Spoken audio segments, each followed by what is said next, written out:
గ్రంథం 96వ అధ్యాయం. ఇందులో మనం చదువుకున్న భాగంలో అన్యజనులలో ఆయన మహిమను ప్రచురించుడి, సమస్త జనములలో ఆయన ఆశ్చర్య కార్యములను ప్రచురించుడి. మనం ఆరాధన అంటే ప్రచురించటం, ఆయన మహిమను ప్రచురించాలి. మనం ఇప్పుడు ఆరాధన చేసేటప్పుడు ఏముందలే, ఎవరు వింటున్నారో లేదోలే, నాకు వచ్చిన వరకు నేను చేసేస్తాను, ఆమెనంటే ఆమెనంటారులే అన్నట్టుగా కొంత జరుగుతూ ఉంటాయి కదా సహజం. ఒక్కోసారి ఆరాధన చేస్తున్నప్పుడు ఎవరెవరు మాట్లాడుతుంటారు, తిరుగుతూ ఉంటారు. పెద్దగా దాన్ని కొంతమంది లేచి వెళ్ళిపోయి బయటకు వెళ్ళిపోతారు, మహానుభావులు కొంతమంది ఉంటారు. అటువంటి వాళ్ళు మనం ఏం చేయలేము. అయితే ముఖ్యంగా ఇక్కడ రాయబడింది ఏంటంటే ఆయన మహిమను ప్రచురిస్తున్నాం. మనం అంటే దేవుడు చేసిన గొప్ప కార్యాన్ని మనం వివరిస్తున్నాం. రక్షణ పొందామంటే, ఒకవేళ రక్షణ పొందకుంటే ఒక్కోసారి మన జీవితం ఎలా ఉంటుందని మనకు అర్థమైపోతుంది. ఇప్పుడు నా మటుకు నేను ఒకవేళ రక్షణ పొందకుంటే ఇక్కడ వస్తానా, ఎక్కడుందనో, దాన్ని బట్టి ఎంత దేవుడు చేసాడు మేలు కదా. ఆయన మహిమపరచారా లేదా, ప్రచురించారా లేదా, అది మనకు. ఈ భక్తుడు అంటాడు అన్యజనులలో, అంటే అన్యజనులు అంటే ఎవరంటే దేవుని ఎరగిన వారు. ఇప్పుడు దేవుని ఎరగిన వారు చాలామంది ఉన్నారు ప్రియమైన వాళ్ళ. అందరూ దేవుని ఎరిగిన వారు కారు, చాలామంది ఇంకా తెలుసుకోవాలి. చాలామంది అన్యజనులలో ఆయన మహిమను ఏం చేయాలి, మనం ప్రచురించాలి. ఆరాధనలో ఉన్నటువంటి ముఖ్య బలం ఏంటంటే మనం ప్రచురించాలి. నేను ప్రచురిస్తున్నాను. ఇప్పుడు మీరు సంఘానికి వస్తున్నారంటే, వచ్చి కూర్చున్నట్టే ఒక రకంగా మీరు ప్రకటిస్తున్నట్టే. ఇప్పుడు వస్తుంటే ఆటోలో వస్తున్నారు మన కొంతమంది ప్రియులు, చాలా ఆనందం అనిపించింది. ఇప్పుడు అలా నడుచుకుంటూ వస్తుంటే మనం ఎంతో సాక్ష్యంగా మనం నిలబడతా ఉన్నాం. ఇంట్లోంచి బయలుదేరినప్పుడు మందిరానికి వచ్చే వరకు ఏంటంటే మన దేవుణ్ణి మహిమపరుస్తున్నాం, ప్రచురిస్తూ ఉన్నాం. రకంగా చూస్తే అందరికీ అర్థం కాకపోవచ్చు, కానీ కొంతమందికి అర్థమవుతుంది. ఈ బ్రదర్ మందిరానికి వెళ్తున్నాడు, పలానా బ్రదర్ ఆదివారం తప్పకుండా మందిరానికి వెళ్తాడు. నేను ఆఫీసులో పనిచేసేటప్పుడు అది ఆదివారం మీరు ఫ్రీ ఉంటారని అడిగితే నేను చెప్పకముందే వాళ్ళు చెప్పేసేవారు, ఆయన ఆదివారం దొరకడండి మనకి, ఈయన ఆదివారం ఇటు దొరకడు, ఈయన ఆదివారం చర్చికి వెళ్తాడని. అంటే మనం చెప్పక్కర్లేదు, ఆటోమేటిక్గా వాళ్ళకి తెలిసిపోతుంది. మనం చేసే యొక్క మంచి కార్యాల వల్ల, మన పద్ధతుల వల్ల మన మందిరానికి వెళ్తామని ఏదైతే అలవాటు చేసుకుంటామో. కాబట్టి ఇక్కడ రాయబడిందని 3వ వచనం, అన్యజనులలో అంటే దేవుని ఎరగిన వారి మధ్యలో ఆయన మహిమను ప్రచురించడి, సమస్త జనములలో ఆయన ఆశ్చర్యకార్యం ప్రచురించడి. అంటే దేవుడు ఏదైతే మనకు ఆశ్చర్యకార్యం చేశాడో, గొప్ప ఆశ్చర్యకార్యం ఏంటి మన జీవితంలో చేసింది, గొప్ప రక్షణ. ఆ రక్షణ వల్లనే మనం మారు మనసు పొంది మనం రక్షించబడ్డాం, మనసు మార్చుకున్నాం. గత జీవితం చూస్తే ఒక రకంగా ఉండింది, ఎప్పుడైతే ప్రభువుని నమ్మినామో, ఎప్పుడైతే ప్రభువుని అంగీకరించినామో, రక్షించబడినామో, మన జీవితం పూర్తిగా మరొక విధంగా మారిపోయింది. ఒకవేళ చూస్తే మనకే ఆశ్చర్యం అనిపిస్తుంది, ఏంటి ఇలాగైపోయినా నేను అని అనిపిస్తుంది. కాబట్టి దేవుడు అలాగా మనకి ఆ విధంగా మార్చాడు. ఆశ్చర్యకార్యమును ప్రచురించడి. 4వ వచనం చూస్తే యెహోవా మహాత్మ్యము గలవాడు, పొందదగినవాడు, ఆ సమస్త దేవతల కంటే పూజనీయుడు. ఇది మనం గుర్తించాలా. ఇప్పుడు అనేక మంది దేవుళ్ళ పేరు మీద అనేక మంది వచ్చారు ప్రియమైన వాళ్ళు ఈ భూ ప్రపంచంలో. ఈ దినాన్ని కూడా కొలవబడుతూ ఉన్నారు వాళ్ళు. ఎవరి నమ్మకం వాళ్ళే. కొన్ని చోట్ల ఎలా ఉంటాయంటే ఏదో కొన్ని దినాల భక్తిగా ఉంటారు, అదంతా భక్తి ఇడిచిపెట్టేస్తే మళ్ళా సామాన్యంగా గడిచిపోతుంది. అయితే మన దేవుడు ఎటువంటి దేవుడు కాదు, అధిక స్తోత్రము పొందదగిన వాడు. అంటే మనం చేసే ఆరాధన స్తోత్రం ఏదైతే ఉంటుందో ఎక్కువ శాతము ఎక్కువగా ఆరాధించడానికి ప్రయత్నం చేయాలి మనం, అధికంగా. ఇంకా ఈ రోజు కంటే, ఈ వారం కంటే, ఇప్పుడు గత సంవత్సరం అంతా చేసాము 2023, ఇప్పుడు 2024 వచ్చినాము. ఇంకా కొంచెం ఎక్కువగా మనం అధికంగా మనం ఆరాధించే ప్రయత్నంలో మనం కొనసాగాలని దేవుని వాక్య ఉద్దేశం. ఎందుకంటే ఆయన పూజనీయుడు, సమస్త దేవుల కంటే పూజనీయుడు. చూడండి ప్రకటన గ్రంథం 1వ అధ్యాయం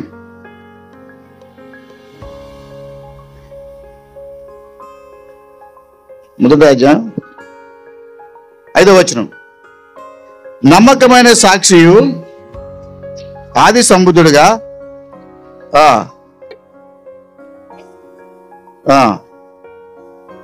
ఆయన భూపతులకి అధిపతి. భూపతిలో ఎంతమంది అయితే అధిపతులు ఉన్నారో వాళ్ళందరికైనా అధిపతి. ఇప్పుడు చూడండి, ఒక రాష్ట్రపతి, ఇంతకుముందు కూడా చెప్పాను నేను, రాష్ట్రపతి భవనానికి మీరు ఎప్పుడైనా వెళ్ళినట్టయితే దాదాపు ఎన్నది 33 ఎకరాలు 36 ఎకరాలు ఉంది, ఇంకా ఎక్కువ ఉన్నట్టుంది. బ్రిటిష్ కాలంలో కట్టారు అది. దాదాపు అది 500 గదులు ఉంటాయంట ఆ రాష్ట్రపతి భవనంలో. ఎవరుంటారో ఒక్కరే రాష్ట్రపతి. ఇప్పుడున్న ముర్ము 3,500 మంది సెక్యూరిటీ సిబ్బంది ఆమెకి. ఎంతమంది? 3,500 మంది సెక్యూరిటీ సిబ్బంది. అందులో ఈ navy, air force, local police, central CrPC, మన పర్సనల్ ఎస్పీజీ, వీళ్ళందరూ ఉంటారు వాళ్ళకి. ఎందుకంటే ఒక అధిపతి ఆమె, ఇండియా దేశానికి ఒక రాష్ట్రపతి. అయితే ఇక్కడ ఏం రాయబడింది? భూపతులకి అధిపతి అంటే ఎవరు? మన ప్రభు. అంత గొప్ప దేవుడిని మనం ఆరాధిస్తున్నామని జ్ఞాపకం చేసుకోవాలి. చూడండి, హెబ్రీ రాసిన పత్రిక 7వ అధ్యాయం 26వ వచనం. పవిత్రుడును, నిర్దోషియు, నిష్కలంకుడును, పాపుల్లో చేరక ప్రత్యేకంగా ఉన్నవాడును, ఆకాశ మండలం కంటే మిక్కిలి ఇచ్చిన వాడేనా ఆయన. ఇట్టి ప్రధాన యాజకుడు మనకి ఆ ఆకాశ మండలం కంటే మిక్కిలి ఇచ్చైన వాడు. ఆకాశ మండలం ఇంకా ఆయన ఎలా వర్ణించాలంటే మనం ఇంకా వర్ణించలేము. అసలు మనకి పదాలు దొరకవు. అంటే అంత గొప్ప దేవుణ్ణి మనం ఆరాధిస్తున్నాం అన్న విషయాన్ని మనం మర్చిపోకూడదు ప్రియమైన వారు. కాబట్టి ఇక్కడ యెహోవా మహాత్యం గలవాడు, కీర్తనలో 96లో 4వ వచనంలో, అధిక స్తోత్రము పొందదగిన వాడు, సమస్త దేవతల కంటే ఆయన పూజనీయుడు. ఈ విషయాన్ని మనం జ్ఞాపకం చేసుకోవాలి. ఇంకొక దీంట్లోనే చూద్దాం. కాబట్టి మనం మొట్టమొదటిగా ఏం జ్ఞాపకం చేసుకున్నాం? మనం అన్యజనులు ఆయన మహిమను ఏం చేయాలి? ప్రచురం చేయాలి. ఆశ్చర్యకారుడని మనం దేవుని మహిమపరచాలి. ఆ మహాత్యం గలవాడని అధిక స్తోత్రం దేవుడికి చేయాలి. మహాత్యం గలవాడు, ఆశ్చర్యకరుడు, బలవంతుడ దేవుడు, సమాధానకర్త. కాబట్టి ఈ విధంగా మనం జ్ఞాపకం చేసుకోవాలి. చూడండి 100వ అధ్యాయం చూడండి 3వ వచనం. తెలుసుకొనుడి, పుట్టించును. రెండోది అంటే యెహోవాయే దేవుడని తెలుసుకునుడి, ఆయనే మనల్ని పుట్టించను. అంటే మనం ఈరోజు బ్రతికున్నామంటే, జన్మించామంటే మానవుడిగా ఆయన పుట్టించాడు మనల్ని. లేకపోతే ఒక్కోసారి అనిపిస్తుంది ఈ ప్రపంచం చూడగలుగుతామా? అసలు ఏమి చూడలేము మనం. దీంట్లో 2 రకాలు ఉన్నాయి ప్రియమైన ద్వారా. ఈ ప్రపంచాన్ని ఆస్వాదించేది ఒక రకమైతే, ఇందులో దేవుని నమ్ముకుని జాగ్రత్త జీవించేది మరొక రకం. ఇప్పుడు ఈ చక్కటి వాతావరణాన్ని, ఈ చక్కటి సృష్టిని మనం చూడగలుగుతున్నాం. మనం ఆ గొప్ప ధన్యత. అది మనం ఒక్కోసారి ఏం బతకలేను, అది ఏం జీవితం లేదు అనుకుని ఒక్కోసారి నిరుత్సాహపడతా ఉంటాం మనం. నేను ఒక మానవుడిగా సృష్టించినందుకు అది దేవునికి వందనాలు చెల్లించాల. ఎందుకంటే నువ్వు అనేక విషయాలు తెలుసుకుంటున్నావు. నువ్వు దీని ద్వారా దేవునిని మహింపరుస్తున్నావు. నువ్వు దేవుని కార్యాలు నీ ద్వారా నెరవేర్చబడతా ఉన్నాయి. కాబట్టి ఇక్కడ ఏం రాయబడిందంటే, యెహోవాయే దేవుడని తెలుసుకుని ఆయన మనం పుట్టించను, మనం ఆయన వారమని, ఆయన ప్రజలము, ఆయన మేపు గొర్రెలు. మనం ఇప్పుడు ఎవరి ద్వారా మేపించబడతా ఉన్నాం? మనం దేవుని వాక్యం ద్వారా మనం పోషించబడతా ఉన్నాం. దినదినము మనం అలా దేవుని వాక్యం ద్వారా పోషించబడతా ఉన్నాం. ఎక్కడైనా మనం సరిగా లేకపోతే వాక్యం మనల్ని సరిచేస్తుంది, హెచ్చరిస్తుంది. ప్రార్థన ద్వారా ఆదరించబడతాం. కాబట్టి ప్రియమైన వాళ్ళరా, ఈ విషయాన్ని మనం జ్ఞాపం చేసుకోవాలి. ఆయన మేపే గొర్రెలు మనం, ఆయన పుట్టించాడు మనల్ని.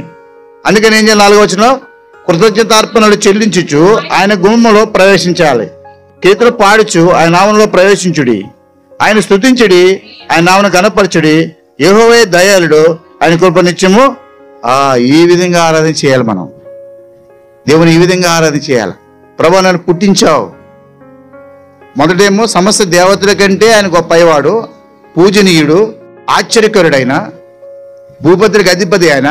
రెండో దశ మనం పుట్టించినాడు ఆయన, మనల్ని మేపే గొర్రెలుగా మనల్ని మేపుతున్నాడు ఆయన. కాబట్టి ఈ విషయాన్ని మనం జ్ఞాపం చేసుకోవాలి. ఇంకొక విషయం చూద్దామండి. కీర్తన 40వ అధ్యాయం 2వ వచనం చదవండి. నాశనకరమైన గుంటలో నుండి, జిగటగల దొంగ ఊబిలో నుండి బండ మీద నిలిపి స్థిరపరిచాడు. మనం అటు ఇటు ఊగుతూ ఉండేవారు. ఒకప్పుడు దేవుని నమ్ముకున్నా చెప్తాము, కానీ దేవుని నమ్ముకున్నట్టుగా జీవించాం. ఒకసారి ఏమో దేవుడికి అనుకూలంగా మాట్లాడతాం, ఒకసారి దేవుని అనుకూలంగా మాట్లాడాం. అయితే మన అడుగులు ఏం చేసి స్థిరపరిచాడు.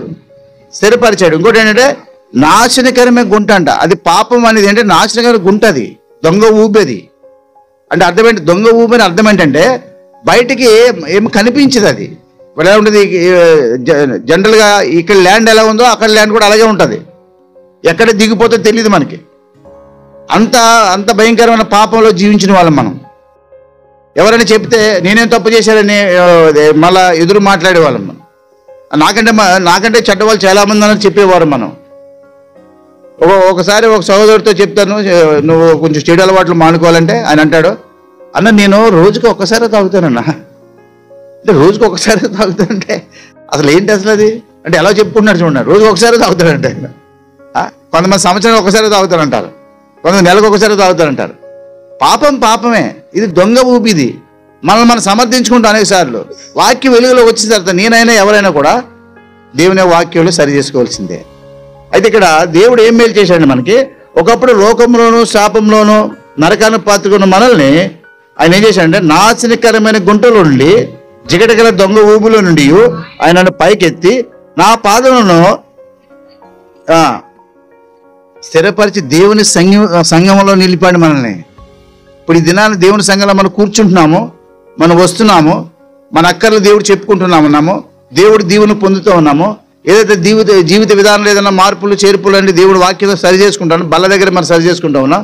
దాని అర్థం ఏంటంటే మనం స్థిరపరిచినాడు దేవుడు, ఇంకా స్థిరపరచాలా. 2023 కంటే మనం ఇంకా స్థిరపరచబడాలి సంఘంలో.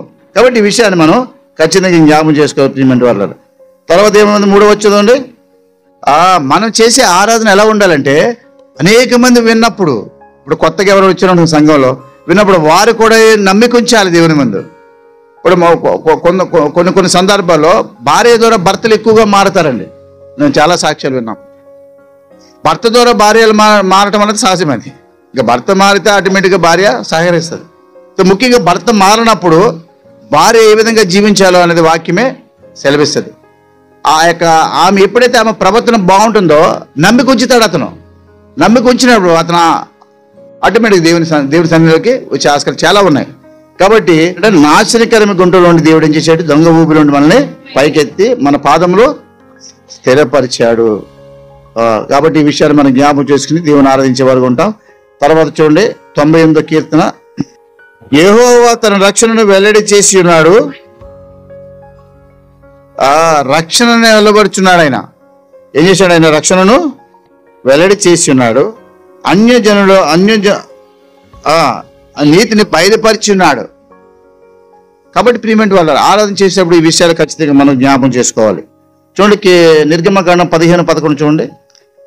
యెహోవా వేల్పులో నీ వంటి వాడెవడు, పరిశుద్ధతను బట్టి నీవు మహనీయుడువు, స్తుతి కీర్తన బట్టి పూజనీయుడువు, అద్భుతాలు చేయవాడువు, నీ వంటి వాడెవడు. అటువంటి యొక్క నమ్మిక మనలో ఉండాలి. చూడండి 1 సమూయేలు 2వ వచనం. 1 సమూయేలు 2:2 వచనం. యెహోవా వంటి పరిశుద్ధ దేవుడు ఒకడును లేడు, నీవు తప్ప మరి ఏ దేవుడును మనకి లేడు. ఆశ్రయదుర్గము దేవుని దగ్గర ఉంటుంది. ప్రియమైన వారు ఎంత మనం ఆరాధన చేస్తామో, దేవుని ఎంత నమ్మిక ఉంచుతామో, దేవుని యొక్క ఆదరణ, దేవుని యొక్క నడిపింపు మనకి దేవుడు అనుగ్రహిస్తాడు. కాబట్టి ఈ విషయంలో మనం జ్ఞాపకం చేసుకుందాం. కాబట్టి దేవుని ఆరాధించే సమయంలో ఇంకోటి చూడండి 96వ వచనంలోనే ముందు చదువుకున్నాం కదా, అది చదవండి మళ్ళా. స్తుతించుడి, రక్షణ సువార్తను ప్రకటించుడి. అందుకని ప్రభువైన యేసుక్రీస్తు వారు ఇంత ఆధిక్యతలు మనకి ఇవ్వటానికి ఆయన ఎలా వచ్చాడు మానవుగా. మన క్రిస్మస్ అంతా చేస్తున్నాం, చాలా మీరు విని ఉండొచ్చు, నాకంటే ఎక్కువ విషయాలు విని ఉండొచ్చు మీరు. ఆయన ఎలా వచ్చాడని ఈ లోకానికి సర్వ మహిమను విడిచిపెట్టి దేవునితో సమానంగా కూర్చుండి పెట్టు భాగ్యం ఎంచుకోలేదు, కానీ మనిషిని పోలిగా పుట్టి దాసును దాల్చినాడు. ఏది ఫిలిప్పీ రాసిన పత్రిక 2:7 వచనంలో. అంటే తనకు తాను రిక్తుడుగా చేసుకుంటూ వచ్చాడు. ఎంత రిక్తుడుగా చేసుకున్నాడు అంటే అంత రిక్తుడుగా చేసుకుంటూ వచ్చాడు. మనకేమో ఆయన పొందిన దెబ్బల ద్వారా మెనగలిగిన యెషయా గ్రంథం 53లో స్వస్థత మనకు కలిగింది, దెబ్బలు ఆయనకి, స్వస్థత మనకు కలిగింది.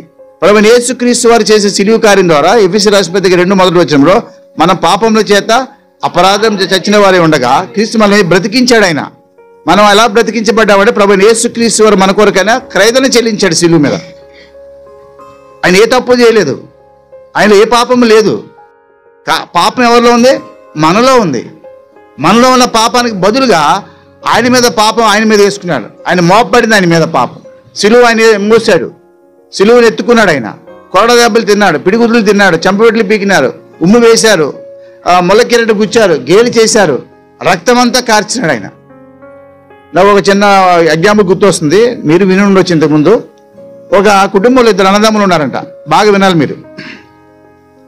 ఇద్దరు అన్నదమ్ముల్లో ఒక పెద్దవాడు చాలా విశ్వాసి అంట.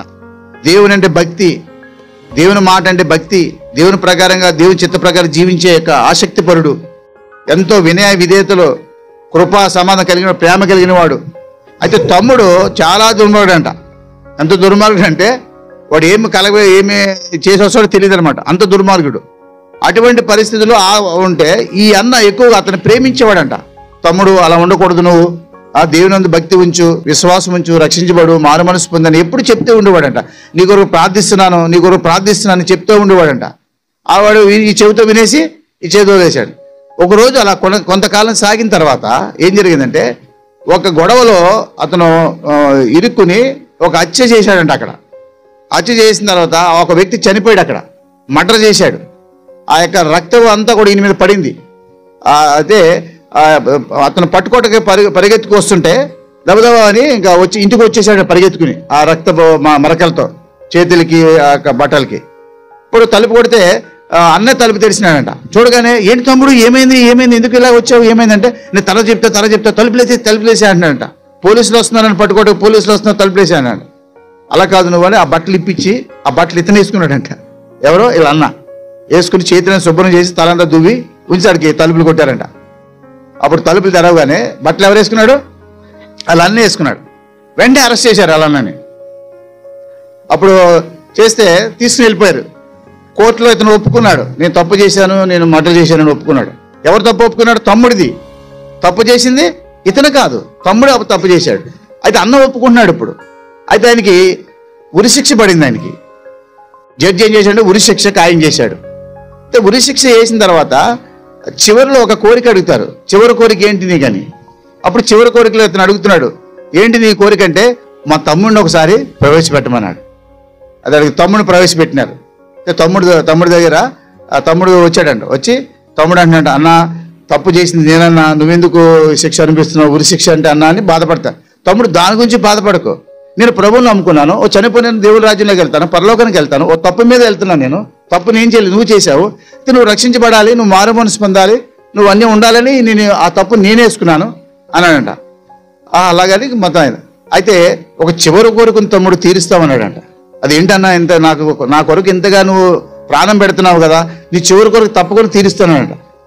ఏమి లేదు, నువ్వు ఈరోజు నాకు ఉరిశిక్ష కదా, నేను చనిపోతాను కదా, చనిపోయిన మరుక్షణం నుంచి నీవు నాలా జీవించాలి. అదనే చివరి కోరిక. ఎలా జీవించాలి? నీవు నాలా జీవించాలి. ఇప్పుడు నీ శిక్షకు బదులుగా నేను ఉరిశిక్షకి వెళ్ళిపోతున్నాను, చనిపోతాను, నేను ఇంకా ఉండను, నువ్వు ఉంటావు కాబట్టి నువ్వు ఎలా జీవించాలి? నీలాగా జీవించకూడదు సుమా, నువ్వు నాలాగా జీవించాలి మాట ఇచ్చాడంట. అప్పుడు దేవుడిలో జీవిస్తూ వచ్చాడంట. ఒక సాక్ష్యం చెప్పాడు. అయితే ప్రభు ఏం చేశాడంటే, నీ రక్తపు మడుగుల్ని ఆయన ముద్రించుకున్నాడు. ఆయన రక్తమంతా ఆయన మీద కారింది.